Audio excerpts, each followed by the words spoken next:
News 18 ಡಿಜಿಟಲ್ಗೆ ಸ್ವಾಗತ. ನಾನು ಶಿವರಾಮ ಸುಂಡಿ. ಹುಬ್ಬಳ್ಳಿ ಧಾರವಾಡ ಪ್ರತ್ಯೇಕ ಪಾಲಿಕೆ ವಿಚಾರ ಆಡಳಿತಾರೂಢ ಬಿಜೆಪಿ ಮತ್ತು ಪ್ರತಿಪಕ್ಷ ಕಾಂಗ್ರೆಸ್ ನಡುವೆ ಕಿತ್ತಾಟಕ್ಕೆ ಕಾರಣವಾಗಿದೆ. ಇವತ್ತು ನಡೆದಂತಹ ಸಾಮಾನ್ಯ ಸಭೆಯಲ್ಲಿ ಏನು ಅಖಂಡವಾಗಿ ಉಳಿಲಿ ಅಂತೇಳಿ ಬಿಜೆಪಿ ಠರಾವು ಪಾಸ್ ಮಾಡಿದ ವಿಚಾರ ಪ್ರತಿಪಕ್ಷದ ಆಕ್ರೋಶಕ್ಕೆ ಕಾರಣವಾಗಿದೆ. ಯಾಕಂದರೆ ಈ ಹಿಂದೆ ಬಿಜೆಪಿಯೇ ಒಂದು ಧಾರವಾಡ ಪ್ರತ್ಯೇಕ ಪಾಲಿಕೆಗೆ ಮನವಿ ಸಲ್ಲಿಸಿತ್ತು, ಜೊತೆಗೆ ಒಂದು ಠರಾವನ್ನು ಸಹ ಪಾಸ್ ಮಾಡಿತ್ತು. ಆ ರಾಜ್ಯ ಸರ್ಕಾರ ಈಗಾಗಲೇ ಒಂದು ಪ್ರತ್ಯೇಕ ಪಾಲಿಕೆಯ ನಿರ್ಣಯವನ್ನು ಅಂಗೀಕರಿಸಿದಂತಹ ಸಂದರ್ಭದಲ್ಲಿಯೇ ಈಗ ಪ್ರತ್ಯೇಕ ಪಾಲಿಕೆ ಬೇಡ, ಅವಳಿ ನಗರ ಪಾಲಿಕೆ ಜಂಟಿಯಾಗಿಯೇ ಉಳಿಲಿ ಅನ್ನೋ ಒಂದು ನಿರ್ಧಾರ ಕೈಗೊಂಡ ಒಂದು ವಿಚಾರ ಕಾಂಗ್ರೆಸ್ನ ಆಕ್ರೋಶಕ್ಕೆ ಕಾರಣವಾಗಿದೆ.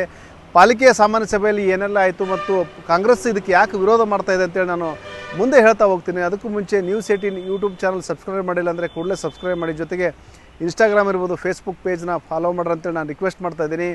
ಈಗೇನು ಹುಬ್ಬಳ್ಳಿ ಧಾರವಾಡ ಅವಳಿ ನಗರದ ಬಗ್ಗೆ ಹೇಳ್ತಾ ಇದ್ದೆ, ಇದು ಬೆಂಗಳೂರು ಬಿಟ್ಟರೆ ರಾಜ್ಯದ ಎರಡನೇ ಅತಿ ದೊಡ್ಡ ನಗರ ಅನ್ನೋ ಒಂದು ಹೆಗ್ಗಳಿಕೆಗೆ ಪಾತ್ರವಾಗಿದೆ. ಯಾಕಂದರೆ ಹುಬ್ಬಳ್ಳಿ ಮತ್ತು ಧಾರವಾಡ ಎರಡೂ ಸೇರಿದರೆ ಪಾಪ್ಯುಲೇಷನ್ ಇರ್ಬೋದು ಮತ್ತು ವಿಸ್ತೀರ್ಣ ಇತ್ಯಾದಿಗಳ ದೃಷ್ಟಿಯಿಂದ ಬೆಂಗಳೂರು ಬಿಟ್ಟರೆ ಎರಡನೇ ಅತಿ ದೊಡ್ಡ ನಗರ ಅನ್ನೋ ಒಂದು ಖ್ಯಾತಿ ಈ ಒಂದು ಅವಳಿ ನಗರದ್ದಾಗಿದೆ. ಹೀಗಾಗಿ ಸಾಕಷ್ಟು ಈ ಒಂದು ಡೆವಲಪ್ಮೆಂಟ್ಗೆ ರಾಜ್ಯ ಇರ್ಬೋದು, ಕೇಂದ್ರ ಸರ್ಕಾರಗಳು ಸಹ ಒಂದಷ್ಟು ಗಮನ ಕೊಟ್ಟಿದ್ದಾವೆ. ಇಷ್ಟರ ಹೊರತಾಗಿಯೂ ಸಹ ಈ ಅವಳಿ ನಗರ ನಿರೀಕ್ಷಿತ ಮಟ್ಟದ ಅಭಿವೃದ್ಧಿ ಕಂಡಿಲ್ಲ. ಹೀಗಾಗಿಯೇ ಧಾರವಾಡ ಅದರಲ್ಲೂ ಬಂದಂತಹ ಬಹುತೇಕ ಅನುದಾನ ಹುಬ್ಬಳ್ಳಿಗೆ ಹೋಗ್ತಾ ಇದೆ. ಧಾರವಾಡಕ್ಕೆ ಅನ್ಯಾಯ ಆಗ್ತಾಯಿದೆ, ಧಾರವಾಡಕ್ಕೆ ಮಲ್ತಾಯಿ ಧೋರಣೆ ಆಗ್ತಾಯಿದೆ ಅನ್ನೋ ಒಂದು ಮಾತು ಆಗಾಗ ಕೇಳಿ ಬರ್ತಾಯಿತ್ತು. ಹಾಗಾಗಿ ಧಾರವಾಡ ನಾಗರಿಕರು ದೊಡ್ಡ ಮಟ್ಟದ ಹೋರಾಟನೂ ಮಾಡಿದರು. ಧಾರವಾಡ ಪ್ರತ್ಯೇಕ ಮಹಾನಗರ ಪಾಲಿಕೆಗೆ ಒತ್ತಾಯಿಸಿದರು. ಈ ಎಲ್ಲ ಹೋರಾಟದ ಫಲವಾಗಿ ಕೊನೆಗೂ ಸಹ ಬಿ ಜೆ ಪಿ ಆಡಳಿತ ಇರುವಂತಹ ಮಹಾನಗರ ಪಾಲಿಕೆಯಲ್ಲಿ ಬಿ ಜೆ ಪಿಯ ಒಂದು ನಿರ್ಣಯ ಕೈಗೊಂಡಿತ್ತು. ಅದ್ರ ಪ್ರಕಾರ ಧಾರವಾಡ ಪ್ರತ್ಯೇಕ ಪಾಲಿಕೆ ರಚನೆಗೆ ಒಂದು ಒಮ್ಮತದ ಆ ಸಂದರ್ಭದಲ್ಲಿ ಬಿ ಜೆ ಪಿ ಇರ್ಬೋದು, ಕಾಂಗ್ರೆಸ್ ಇರ್ಬೋದು, ಎಲ್ಲ ಸರ್ವಪಕ್ಷಗಳು ಒಮ್ಮತದಿಂದ ಠರಾವು ಪಾಸ್ ಮಾಡುವಂಥ ಕೆಲಸ ಮಾಡಿದ್ವು. ಅದು ರಾಜ್ಯ ಸರ್ಕಾರಕ್ಕೂ ಸಹ ಹೋಗಿತ್ತು. ಆ ಒಂದು ರಾಜ್ಯ ಸರ್ಕಾರವೂ ಸಹ ಈ ಒಂದು ನಿರ್ಣಯವನ್ನು ಅಂಗೀಕರಿಸಿ ಅಲ್ಲಿ ಪ್ರತ್ಯೇಕ ಪಾಲಿಕೆಯ ನಿರ್ಣಯ ಕೈಗೊಳ್ಳುವಂಥ ಕೆಲಸವನ್ನು ರಾಜ್ಯ ಸರ್ಕಾರವೂ ಸಹ ಮಾಡಿತ್ತು.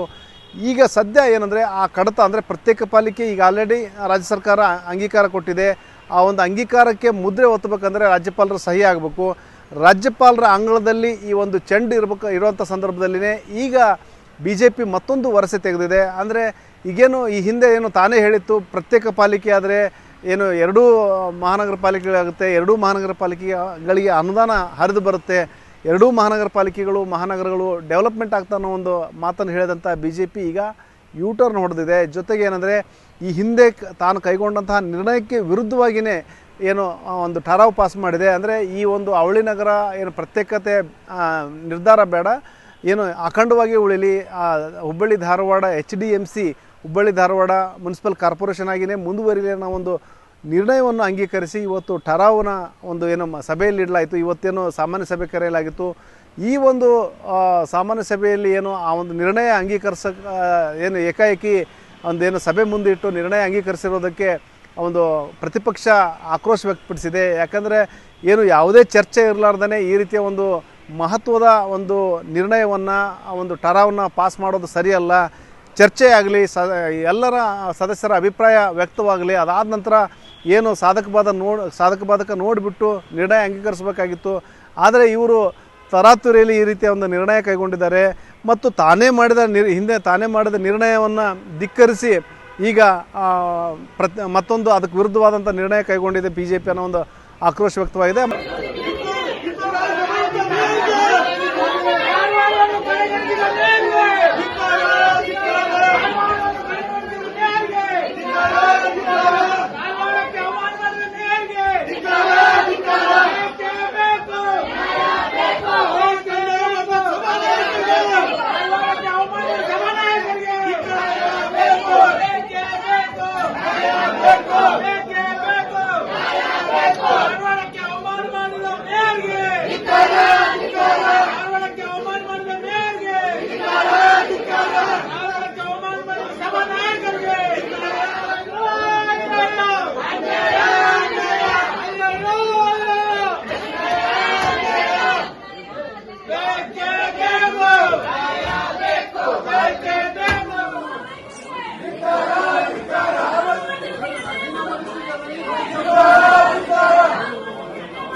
ಈಗಾಗಲೇ ರಾಜ್ಯ ಸರ್ಕಾರ ಏನು ಪ್ರತ್ಯೇಕ ಪಾಲಿಕೆ ನಿರ್ಣಯವನ್ನು ಅಂಗೀಕರಿಸಿರುವಂಥ ಸಂದರ್ಭದಲ್ಲಿ ಈ ಕ್ರೆಡಿಟ್ ಅಂದರೆ ಧಾರವಾಡ ಪ್ರತ್ಯೇಕ ಪಾಲಿಕೆ ಆದಲ್ಲಿ ಅದರ ಕ್ರೆಡಿಟ್ ಕಾಂಗ್ರೆಸ್ಗೆ ಹೋಗುತ್ತೆ ಅನ್ನೋ ಕಾರಣಕ್ಕಾಗಿಯೇ ಈ ಒಂದು ಬಿ ಜೆ ಪಿ ಮತ್ತು ಬಿ ಜೆ ಪಿ ಆಡಳಿತವಿರುವಂತಹ ಮಹಾನಗರ ಪಾಲಿಕೆಯಲ್ಲಿ ಈ ರೀತಿಯ ಒಂದು ನಿರ್ಣಯವನ್ನು ತರಾತುರಿಯಲ್ಲಿ ಕೈಗೊಳ್ಳಲಾಗಿದೆ ಅನ್ನೋ ಒಂದು ಆರೋಪವನ್ನು ಏನು ಪ್ರತಿಪಕ್ಷದ ನಾಯಕರಂತಹ ಇಮ್ರಾನ್ ಎಲಿಗಾರ್ ಮಾಡಿದ್ದಾರೆ. ಹುಬ್ಬಳ್ಳಿ ಧಾರವಾಡ ಮಹಾನಗರ ಪಾಲಿಕೆಯ ಸಾಮಾನ್ಯ ಸಭೆ ಪ್ರತಿ ತಿಂಗಳದಂತೆ ಈ ತಿಂಗಳನ್ನು ಕೂಡ ನಡೀತಾ ಇತ್ತು. ಇವತ್ತು ಪ್ರತ್ಯೇಕ ಮಹಾನಗರ ಪಾಲಿಕೆ ಆಗಬೇಕಂತೇಳಿ ಸರ್ವ ಪಕ್ಷದವರು ಎಲ್ಲರೂ ಕೂಡಿ ಇವತ್ತು ಇದೇ ಮಹಾನಗರ ಪಾಲಿಕೆ ಸಭಾಂಗಣದಲ್ಲಿ ಠರಾವನ್ನು ಪಾಸ್ ಮಾಡಿರ್ತೀವಿ ನಾವು. ಆದ ನಂತರ ಸರ್ಕಾರದಲ್ಲಿನೂ ಕೂಡ ಹೋಗಿ ಪ್ರತ್ಯೇಕ ಮಹಾನಗರ ಪಾಲಿಕೆ ಆಗಬೇಕನ್ನೋಂಥ ಉದ್ದೇಶ ಇಟ್ಕೊಂಡು ಹುಬ್ಬಳ್ಳಿ ಬೇರೆ ಧಾರವಾಡ ಪ್ರತ್ಯೇಕ ಮಹಾನಗರ ಪಾಲಿಕೆ ಅಂಥೇಳಿ ಆದೇಶನೂ ಕೂಡ ಆಗಿರುತ್ತೆ. ಆ ದಿನದಲ್ಲಿ ಕಾಂಗ್ರೆಸ್ ಶಾಸಕರು ಮತ್ತು ಬಿ ಜೆ ಪಿ ಶಾಸಕರು ಮತ್ತು ಸಂಸದರು ಎಲ್ಲರೂ ಕೂಡಿ ಪ್ರತ್ಯೇಕ ಮಹಾನಗರ ಪಾಲಿಕೆ ಆಗಬೇಕಂತೇಳಿ ಸದನದಲ್ಲಿ ಚರ್ಚೆಯನ್ನು ಕೂಡ ಮಾಡಿರ್ತಾರೆ. ನಾವು ಕೂಡ ಒಂದು ದಿನ ಚರ್ಚೆಯನ್ನು ಕೂಡ ಅದರ ಬಗ್ಗೆ ಸಂಪೂರ್ಣವಾದಂಥ ವಿಶೇಷವಾಗಿ ಚರ್ಚೆಯನ್ನು ಕೂಡ ಈ ಸದನದಲ್ಲಿ ನಾವು ಮಾಡಿದ್ವಿ. ಮಹಾನಗರ ಪಾಲಿಕೆ ವ್ಯಾಪ್ತಿಯಲ್ಲಿ ಇವತ್ತು ಬಿ ಜೆ ಪಿದವರು ಏನೋ ಮಹಾನಗರ ಪಾಲಿಕೆ ಪ್ರತ್ಯೇಕ ಮಹಾನಗರ ಪಾಲಿಕೆ ಎಲ್ಲಿ ಧಾರವಾಡಕ್ಕೆ ಆಗಿಬಿಡುತ್ತೇನು, ಎಲ್ಲಿ ಅಭಿವೃದ್ಧಿ ಆಗಿಬಿಡುತ್ತೇನು, ರಾಜ್ಯ ಸರ್ಕಾರದಿಂದ ಎಲ್ಲಿ ಅಭಿವೃದ್ಧಿ ಆಗುತ್ತಾನಂತ ನಿಟ್ಟಿನಲ್ಲಿ ಇವತ್ತು ಪ್ರತ್ಯೇಕ ಮಹಾನಗರ ಪಾಲಿಕೆ ಬೇಡ, ಬಹುತ್ ಮಹಾನಗರ ಪಾಲಿಕೆ ಮಾಡುವಂತ ಹೇಳುವಂಥ ಒಂದು ಸ್ಕೀಮನ್ನು ತೊಗೊಂಬಂದಿದ್ದಾರೆ. ಅದು ಎದಕ್ಕೆ ಮಾಡಾಕತ್ತೀರಿ ಅಂತ ಕೇಳಿದ್ರೆ ಅನುದಾನ ಹೆಚ್ಚಿಗೆ ಬರ್ತೈತಿ ಅಂತಂತೇಳಿ, ಅನುದಾನ ಹೆಚ್ಚಿಗೆ ಬರುತ್ತಂತೇಳಿ ನಾವು ಉದ್ದೇಶ ಕೇಳಿದಾಗ ಇಲ್ಲ ಹಿಂದೆ ಬಂದಿತ್ತು ಅಂತ ಹೇಳಿದ್ರೆ ಅದು ರಿಪೋರ್ಟನ್ನು ಕೂಡ ತೆಗೆದು ನೋಡಿದ್ರೆ ಅನುದಾನವೂ ಹೆಚ್ಚಿಗೆ ಬಂದಿಲ್ಲ. ನಮ್ಮ 2011 ಜನಗಣತಿ ಪ್ರಕಾರನೂ ಕೂಡ ನಾವು ಎಲಿಜಿಬಲ್ ಆಗಿಲ್ಲ ಅದರೊಳಗೆ.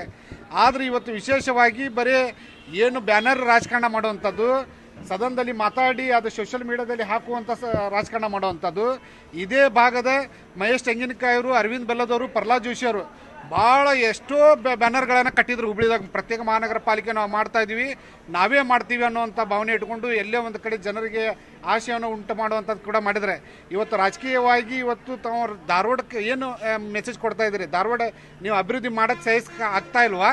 ಇವತ್ತು ಮಾಧ್ಯಮದ ಮುಖಾಂತರ ನಾನು ಬಿ ಜೆ ಪಿ ಅವ್ರಿಗೆ ಹೇಳ್ತಾ ಇದ್ದೀನಿ, ಇವತ್ತು ನೀವು ಏನು ಅಭಿವೃದ್ಧಿ ಮಾಡಲಿಕ್ಕೆ ಧಾರವಾಡ ಅಭಿವೃದ್ಧಿ ಆಗ್ತಾ ಇದೆ ಪ್ರತ್ಯೇಕ ಮಹಾನಗರ ಪಾಲಿಕೆ ಆದಮೇಲೆ ನೀವು ಅದು ಮಾಡಲಿಕ್ಕೆ ಅಡ್ಡ ಮಾಡಲಿಕ್ಕೆ ಹೊಡ್ತಾ ಇದ್ದೀರಿ. ನಾವು 100% ನಾವು ವಿರೋಧ ಮಾಡ್ತಾ ಇದ್ದೀವಿ. ನಾವು ಇದು ಸಂಪೂರ್ಣವಾದಂಥ ವಿರೋಧ ಐತಿ. ನಾವು ಪ್ರತ್ಯೇಕ ಮಹಾನಗರ ಪಾಲಿಕೆ ಆಗಬೇಕು. ನಮ್ಮ ಇವತ್ತು ನೋಡ್ರಿ ಚರ್ಚೆ ಇವತ್ತು ಎಲ್ಲಿ ಚರ್ಚೆ ಆಗತ್ತೋ, ನಾವು ಅದ್ರ ಬಗ್ಗೆ ಎಲ್ಲಿ ಡಿಸ್ಕಷನ್ ಆಗುತ್ತೋ, ಎಲ್ಲಿ ಅವ್ರಿಗೆ ಚೀಮಾರಿ ಆಗುತ್ತೋ, ಮುಖ ನೋಡ್ಲಾರಂಥ ಪರಿಸ್ಥಿತಿ ಬರುತ್ತೆ ಅಂತೇಳಿ ಈ ಕಳ್ಳರು ಹೆಂಗೆ ಓಡ್ತಾರಲ್ಲ ಆ ರೀತಿ ಓಡುವಂಥ ಪರಿಸ್ಥಿತಿ ನಾವು ಎಲ್ಲ ಸದನದಲ್ಲಿ ನೋಡುವಂಥದ್ದು ಇವತ್ತು ಕಣ್ಮುಚ್ಚೆ ನೋಡುವಂಥದ್ದು ಆಗ್ತಾ ಇದೆ. ಇವತ್ತು ಇಡೀ ನಮ್ಮ ಶಾಸಕರು ಕೂಡ ನಾವು ಈ ಗಮನ ತೊಗೊಂಬಂದಿದ್ವಿ, ಈ ರೀತಿ ಬಂದಿದೆ ಸರ್, ಮತ್ತು ಯಾವ ರೀತಿ ಮಾಡಬೇಕಂತೇಳಿ ನಮ್ಮ ಪಕ್ಷದ ಅಧ್ಯಕ್ಷರು, ಶಾಸಕರಿಗೆ, ನಮ್ಮ ಜಿಲ್ಲಾ ಉಸ್ತುವಾರಿ ಸಚಿವರಿಗೆ ಎಲ್ಲರೂ ಕೂಡ ಗಮನ ತೊಗೊಂಬಂದಾಗ ಇದು ತೀವ್ರವಾಗಿ ನೀವು ಬೈಕೌಟ್ ಮಾಡಬೇಕನ್ನೋಂಥ ಕೂಡ ನಮ್ಗೆ ಆದೇಶನ ಕೊಟ್ಟಿದ್ರು. ಯಾಕಂತ ಹೇಳಿದ್ರೆ ಧಾರವಾಡ ಜನತೆಗೂ ಕೂಡ ಒಳ್ಳೇದಾಗಲಿ, ಇಲ್ಲಿ 4-5 ಮಂದಿ 7 ಮಂದಿ ಕಾರ್ಪೊರೇಟರ್ಸ್ ಬರೀ ತಮ್ಮ ಹಿಡಿತ ಹಿಡ್ಕೊಂಡು ಅಧಿಕಾರ ಬರಲಿ ಅನ್ನುವಂಥ ಉದ್ದೇಶ ಇಟ್ಕೊಂಡು ಇದು ಮಾಡ್ತಿದ್ದಾರೆ. ಇದು 100% ಇದು ಆದೇಶ ಪ್ರತ್ಯೇಕ ಮಹಾನಗರ ಪಾಲಿಕೆ ಆಗೇ ಆಗುತ್ತೆ. ಎಲ್ಲ ಬ್ಯಾನರ್ ಹಾಕೊಂಡ್ರು, ಸದನದಲ್ಲಿ ಮಾತಾಡಿದ್ರು. ಅವತ್ತು ಇವರಿಗೆ ಅರಿವು ಇದ್ದಿದ್ದಿಲ್ಲ, ಅವತ್ತು ಅರಿವು ಇದ್ದಿದ್ದಿಲ್ಲ, ಅವಾಗ ಎಲಿಜಿಬಲ್ ಇತ್ತೆ. ಈಗ ಎಲ್ಲೇ ಕಾಂಗ್ರೆಸ್ ಇದರಲ್ಲಿ ಸರ್ಕಾರದಲ್ಲಿ ಇದು ಆಗತ್ತಲ್ಲಪ್ಪ ಅಂತೇಳಿ ಒಟ್ಟು ನೀವು ಅಷ್ಟೇ ಅವ್ರಿಗೆ ಬರೀ ರಾಜಕೀಯ ಮಾಡಬೇಕಾಗ್ತದೆ, ಬರೀ ಕ್ರೆಡಿಟ್ ಸಂಬಂಧ ರಾಜಕಾರಣ ಮಾಡುವಂಥದ್ದು ಬಿಜೆಪಿ ಅವರು ಇದು. ಆದರೆ ಈ ಒಂದು ಪಾಲಿಕೆ ನಿರ್ಧಾರವನ್ನು ಪಾಲಿಕೆ ಮೇಯರ್ ಆದಂತಹ ಜ್ಯೋತಿ ಪಾಟೀಲ್ ಅವರು ಸಮರ್ಥಿಸಿಕೊಂಡಿದ್ದಾರೆ. ಯಾಕಂದರೆ ಏನು ನಾವು ಹಿಂದೆ ನಾವು ಆ ನಿರ್ಣಯ ಅಂಗೀಕರಿಸಿದ್ವಿ ಮತ್ತು ನಮ್ಮ ಶಾಸಕರು, ಸಂಸದರು ಸಹ ಇದಕ್ಕೆ ಸಪೋರ್ಟ್ ಮಾಡಿದರು. ಆದರೆ ಏನು ಈಗ ಹೊಸ ಗೈಡ್ಲೈನ್ಸ್ ಪ್ರಕಾರ, ಕೇಂದ್ರ ಸರ್ಕಾರದ ಹೊಸ ಗೈಡ್ಲೈನ್ಸ್ ಪ್ರಕಾರ 10 ಲಕ್ಷಕ್ಕೂ ಹೆಚ್ಚು ಪಾಪ್ಯುಲೇಷನ್ ಇರುವಂತಹ ಮಹಾನಗರಗಳಿಗೆ ಕೇಂದ್ರ ಸರ್ಕಾರ ಹೆಚ್ಚಿನ ಅನುದಾನ ಕೊಡಲಿದೆ. ಹಾಗಾಗಿ ಈಗ ಪ್ರತ್ಯೇಕ ಆದಲ್ಲಿ ಎರಡೂ ನಗರಗಳಿಗೂ ಸಹ ಅನುದಾನ ಸಿಗಲ್ಲ. ಯಾಕಂದರೆ ಪ್ರತ್ಯೇಕ ಆದಲ್ಲಿ ಪ್ರತ್ಯೇಕವಾಗಿ 10 ಲಕ್ಷ ಮೇಲ್ಪಟ್ಟು ಜನಸಂಖ್ಯೆ ಸಿಗಲ್ಲ. ಹಾಗಾಗಿ ಅವಳಿ ನಗರ ಆಗಿ ಮುಂದುವರೆದಲ್ಲಿ ಏನು ಮಹಾನಗರ ಪಾಲಿಕೆ ಮುಂದುವರೆದಲ್ಲಿ 10 ಲಕ್ಷಕ್ಕೂ ಹೆಚ್ಚು ಜನಸಂಖ್ಯೆ ಆಗುತ್ತೆ. ಆ ಸಂದರ್ಭದಲ್ಲಿ ಏನು ಕೇಂದ್ರ ಸರ್ಕಾರದ ಪ್ರತಿ ವರ್ಷ ಕೊಡುವಂತಹ ವಿಶೇಷ ಅನುದಾನ ನಮಗೆ ಹರಿದು ಬರುತ್ತೆ, ಡೆವಲಪ್ಮೆಂಟ್ ಆಗುತ್ತೆ. ಆ ಕಾರಣಕ್ಕಾಗಿಯೇ ನಾವು ಈ ಹಿಂದೆ ಕೈಗೊಂಡ ನಿರ್ಧಾರಕ್ಕೆ ವಿರುದ್ಧವಾಗಿ ಇವತ್ತು ಠರಾವು ಪಾಸ್ ಮಾಡಿದೆವು ಅನ್ನೋ ಒಂದು ಮಾತನ್ನು ಜ್ಯೋತಿ ಪಾಟೀಲ್ ಹೇಳ್ತಾ ಇದ್ದಾರೆ. ಹುಬ್ಬಳ್ಳಿ ಧಾರವಾಡ ಮಹಾನಗರ ಪಾಲಿಕೆ ಯಾವಾಗಲೂ ಒಂದು ಅಂತಂತ ಹೇಳಿ ಇವತ್ತು ನಾವು ನಿರ್ಣಯವನ್ನು ತೆಗೆದುಕೊಂಡು ಅದನ್ನು ಬೃಹತ್ ಹುಬ್ಬಳ್ಳಿ ಧಾರವಾಡ ಮಹಾನಗರ ಪಾಲಿಕೆ ಮಾಡಬೇಕನ್ನುವ ಒಂದು ಉದ್ದೇಶವನ್ನು ಇಟ್ಕೊಂಡು, ಮತ್ತು ಯಾಕಂದ್ರೆ ಧಾರವಾಡ ಪ್ರತ್ಯೇಕ ಮಹಾನಗರ ಪಾಲಿಕೆಗೆ ಎಲ್ಲ ಚರ್ಚೆಗಳು ಬಂದಿದ್ದು, ಆದರೆ ಇನ್ನು ನಮ್ಮ ಕೇಂದ್ರ ಸರ್ಕಾರದಿಂದ ಹಾಗೂ ರಾಜ್ಯ ಸರ್ಕಾರದಿಂದ ಬರುವಂಥ ಅನುದಾನಗಳ ಒಂದು ಗೈಡ್ಲೈನ್ಸನ್ನು ನಾವು ನೋಡಿದಾಗ ಹುಬ್ಬಳ್ಳಿ ಧಾರವಾಡ ಮಹಾನಗರ ಪಾಲಿಕೆ ಅಥವಾ ಬೇರೆ ಯಾವುದೇ ಮಹಾನಗರ ಪಾಲಿಕೆಗಾಗಲಿ 10 ಲಕ್ಷಕ್ಕಿಂತ ಹೆಚ್ಚಿನ ಜನಸಂಖ್ಯೆಯನ್ನು ಹೊಂದಿದ ನಗರಗಳಿಗೆ ನಮ್ಮ ಕೇಂದ್ರ ಸರ್ಕಾರದಿಂದ ಅನುದಾನವನ್ನು ಕೊಡ್ತಾ ಇದ್ದಾರೆ. ಹಾಗಾಗಿ ನಾವು ಹುಬ್ಬಳ್ಳಿ ಧಾರವಾಡ ಪ್ರತ್ಯೇಕವನ್ನು ಮಾಡಿದರೆ ಎರಡೂ ನಗರಗಳಿಗೂ ಈ ಅನುದಾನವನ್ನು ತೆಗೆದುಕೊಳ್ಳಲಿಕ್ಕೆ ಆಗೋದಿಲ್ಲ. ಹಾಗಾಗಿ ಯಾವುದೇ ಒಂದು ನಗರಕ್ಕಾಗಲಿ ಸರ್ವಾಂಗೀಣ ಅಭಿವೃದ್ಧಿಯ ಒಂದು ಉದ್ದೇಶವನ್ನು ಇಟ್ಟುಕೊಂಡು ಸಾರ್ವಜನಿಕರಾಗ್ಬೋದು, ಜನಪ್ರತಿನಿಧಿಗಳಾಗ್ಬೋದು, ಶಾಸಕರಾಗ್ಬೋದು, ಸಂಸದರಾಗ್ಬೋದು ಎಲ್ಲರೂ ಒಂದು ನಗರದ ಸರ್ವಾಂಗೀಣ ಅಭಿವೃದ್ಧಿಯ ದಿಕ್ಕಿನತ್ತ ಯೋಚನೆ ಮಾಡ್ತಾರೆ ಯಾವಾಗಲೂ. ಹಾಗಾಗಿ ಹುಬ್ಬಳ್ಳಿ ಧಾರವಾಡವನ್ನು ಪ್ರತ್ಯೇಕ ಮಾಡ್ದೇ ಹುಬ್ಬಳ್ಳಿ ಧಾರವಾಡ ಮಹಾನಗರ ಪಾಲಿಕೆಯನ್ನು ಬೃಹತ್ ಮಹಾನಗರ ಪಾಲಿಕೆ ಮಾಡಿ ಕೇಂದ್ರದಿಂದ ಹಾಗೂ ರಾಜ್ಯದಿಂದ ಅನುದಾನವನ್ನು ತೆಗೆದುಕೊಂಡು ಬಂದು ಎರಡೂ ಅವಳಿ ನಗರವನ್ನು ಸರ್ವಾಂಗೀಣ ಅಭಿವೃದ್ಧಿಯನ್ನು ಅದೇ ರೀತಿ ಅನುದಾನವನ್ನು ನಾವು ಹೆಚ್ಚಿನ ಅನುದಾನವನ್ನು ತೆಗೆದುಕೊಂಡು ಬರಲಿಕ್ಕೆ ಅವಕಾಶಗಳಾಗ್ತಾ ಇದ್ದಾವೆ. ಹಾಗಾಗಿ ಈಗಾಗಲೇ ಗೈಡ್ಲೈನ್ಸ್ ಬಂದಿದ್ದ ಪ್ರಕಾರ 10 ಲಕ್ಷಕ್ಕಿಂತ ಹೆಚ್ಚಿಗೆ ಜನಸಂಖ್ಯೆ ಇರುವಂಥ ನಗರಗಳಿಗೆ ಅನುದಾನವನ್ನು ಕೊಡ್ತಾ ಇದ್ದಾರೆ. ಹಾಗಾಗಿ ಆ ಅನುದಾನವನ್ನು ನಾವು ಸಹ ತೆಗೆದುಕೊಳ್ಳಲಿಕ್ಕೆ ಅರ್ಹರಿದ್ದೇವೆ. ಹಾಗಾಗಿ ಎರಡೂ ಒಟ್ಟಿಗೆ ಸೇರಿಸುವಂಥ ಕೆಲಸವನ್ನು ಆಗಿ ಬೃಹತ್ ಹುಬ್ಬಳ್ಳಿ ಧಾರವಾಡ ಮಹಾನಗರ ಪಾಲಿಕೆ ಆಗಲಿಕ್ಕೆ ಈ ಒಂದು ಆಶಯವನ್ನು ವ್ಯಕ್ತಪಡಿಸ್ತಾ ಇದ್ದಾರೆ. ಇದರ ಬಗ್ಗೆ ಎಲ್ಲ ನಾಯಕರು ಚರ್ಚೆ ಮಾಡಿದ್ದಾರೆ. ಸಾಮಾನ್ಯ ಸಭೆಯಲ್ಲಿ ಪ್ರಸ್ತಾವನೆ ಮಂಡನೆ ಆದಮೇಲೆ ಒಬ್ಬ ಸದಸ್ಯ ಒಬ್ಬನೇ ಇದ್ದು ಸಹಿತ ಒಂದು ಅಧಿಕಾರ ಇದೆ ಚರ್ಚೆ ಮಾಡೋದಕ್ಕೆ. ಚರ್ಚೆನೇ ಇಲ್ಲದೆ ನೀವು ಪಾಸ್ ಅಂತ ಹೇಳಿದ್ರೆ ನಿಮ್ಮ ಸರ್ವಾಧಿಕಾರಿ ಧೋರಣೆ ಅನಿಸ್ತಾ ಇಲ್ಲ ಆಡಳಿತ ಪಕ್ಷ? ಇಲ್ಲ, ಯಾಕಂದರೆ ಇದಕ್ಕಿಂತ ಮುಂಚೆ ನಾವು ಚರ್ಚೆಯನ್ನು ಮಾಡಿದ್ದೇವೆ. ಅದು ಅವಕಾಶ ಕೊಡಬೇಕು ಬೇಡವೋ? ನಿಮ್ಮ ಅಧಿಕಾರ ಇದೆ, ನೀವು ಪಾಸ್ ಮಾಡ್ಬೋದು. ವಿರೋಧ ಪಕ್ಷದವರಾಗಲಿ ಯಾರೇ ಆಗಲಿ ಅವಕಾಶ ಕೊಡಬೇಕು ಬೇಡ? ಅಲ್ಲ, ಇಲ್ಲಿ ನೋಡ್ರಿ, ಅದು ಎಲ್ಲ ಒಂದು ವಿಷಯಗಳಲ್ಲೂ ಸಹ ಚರ್ಚೆಗೆ ಅವಕಾಶ ಇರ್ತೈತಿ. ಇದನ್ನು ಸಹ ನಾವು ಚರ್ಚೆ ಮಾಡಬೇಕಂತ ಹೇಳಿ ನಾವು ವಿಷಯವನ್ನು ಮಂಡಿಸಿದ್ದೇ ಚರ್ಚೆ ಮಾಡಲಿಕ್ಕೆ. ಬಟ್ ಯಾರೂ ಅದನ್ನು ಚರ್ಚೆ ಮಾಡಲಿಕ್ಕೆ ಅವಕಾಶವನ್ನು ಕೊಡಲಿಲ್ಲ. ಯಾಕಂದರೆ ವಿರೋಧ ಪಕ್ಷದವರು ಅವರು ತಮ್ಮ ಸ್ಥಳದಲ್ಲಿ ಕೂತ್ಕೊಂಡು ಚರ್ಚೆಯನ್ನು ಮಾಡಲಿತ್ತಿದ್ದರೆ ನಾವೆಲ್ಲ ಮಾಡ್ತಾಯಿದ್ವಿ. ಅವರು ವಿಷಯ ಬಂದಾಕ್ಷಣ ತಮ್ಮ ಸ್ಥಾನವನ್ನು ತ್ಯಜಿಸಿ ಮಹಾಪೌರರ ಪೀಠದಲ್ಲಿ ಸದನದ ಪೀಠದ ಮುಂದೆ ಬಂದು ನಿಂತ್ಕೊಂಡು ಅವ್ರು ಗಲಾಟೆ ಮಾಡಿದಾಗ ಯಾವ ರೀತಿಯಾಗಿ ಚರ್ಚೆಯನ್ನು ಮಾಡಲಿಕ್ಕೆ ಅವಕಾಶ ಕೊಟ್ಟರು ನೀವೇ ನೋಡಿದಿರಿ. ಹಾಗಾಗಿ ಚರ್ಚೆಗೆ ಅವಕಾಶ ಆಗಲಿಲ್ಲ. ಆದರೆ ಎಲ್ಲರೂ ಸರ್ವಾನುಮತದಿಂದ ನಾವು ಆ ವಿಷಯವನ್ನು ನಾವು ತೆಗೆದುಕೊಂಡು ಬಂದಿದ್ವಿ ಮತ್ತು ಅದೇ ರೀತಿ ನಾವು ಪ್ರಸ್ತಾವನೆಯನ್ನು ಮಾಡಿ ಪಾಸ್ ಮಾಡಿ.